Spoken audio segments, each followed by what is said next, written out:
Au Japon, nation insulaire entourée d'eau, on déguste bien entendu le poisson sous toutes ses formes. Aujourd'hui, nous allons découvrir le kamaboko, une sorte de terrine de poisson. De la chair de poisson réduite en purée et cuite à la vapeur, parfois grillée aussi, pour en faire une terrine qui se conserve longtemps. Il en existe toute une gamme de variations régionales. Ces bâtonnets, qui ressemblent à des pattes de crabe, sont un type de kamaboko. Cette imitation de la chair de crabe est appréciée dans de nombreux pays sous le nom de surimi.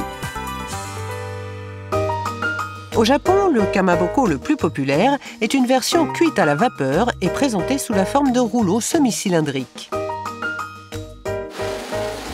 Pour faire du kamaboko, on rince d'abord la chair de poisson à plusieurs reprises pour la débarrasser de son gras et des odeurs. Ensuite, elle est réduite en purée dans des mortiers traditionnels en pierre. La pâte est salée, puis mélangée avec précaution pour faire ressortir la saveur du poisson et lui donner de la tenue.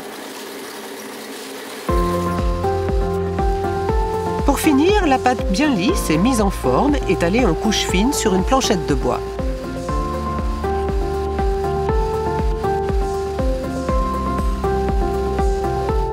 Ce n'est pas par hasard que le kamaboko est présenté sur du bois.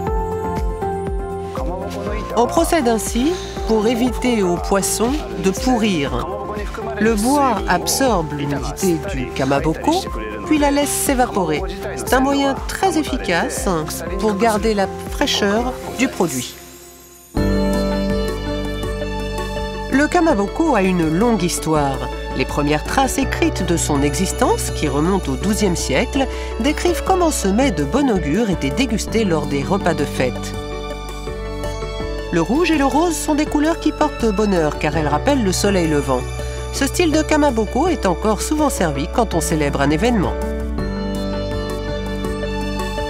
Le kamaboko est un mets essentiel du repas traditionnel du Nouvel An japonais. Le département de Toyama est un important producteur de kamaboko.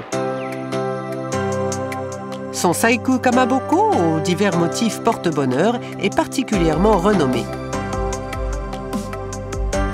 Il peut figurer une dorade, symbole traditionnel de bonne fortune, mais aussi des grues et des tortues, symbole de longévité.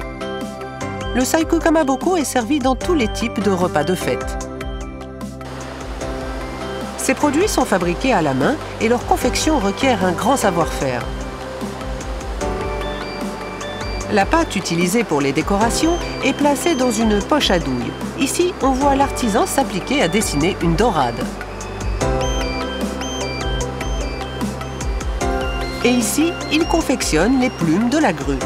Acquérir ce niveau de savoir-faire demande plus de 10 ans de travail. C'est souvent difficile de trouver exactement la bonne couleur.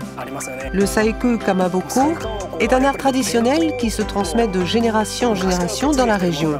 C'est ma responsabilité de garder cet artisanat vivant. Oh, c'est magnifique! Pour l'anniversaire de cette fillette, on sert bien sûr du saiku kamaboko. Aujourd'hui, il représente la dorade porte-bonheur.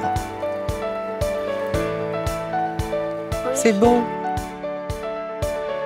On trouve aussi ce type de kamaboko décoratif lors des mariages, où il est parfois servi à la place du gâteau.